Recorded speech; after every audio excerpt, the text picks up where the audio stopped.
So guys, I was on my dad's laptop and then you guys were saying, how do you climb the tree? So it's obvious. So there's like these two bumps here that I'll show you.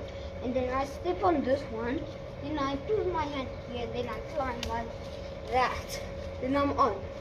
But I'll show you an easier way. Now let me just show you how I do it. For example, so you don't know.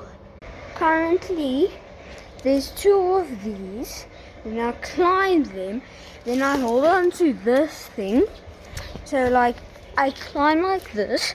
Then I hold here. Then I do that, like I'm holding now. And then yeah. But I can't do it with one hand. Because my phone's on one hand. So I can't. But thanks for watching and thanks for commenting. Yeah, so that's how you do it. You put your foot here, then your hand here, then you just push up and then you grab onto this and then you're on.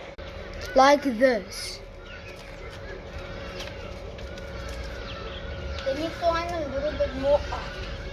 See? And then you're on. And then it's actually very comfy. And when I do something and then I say, please do it on this side or that side, I don't know what side I say. Normally this side. You guys never do it. Maybe you didn't see my video yet, but yeah. Okay, bye.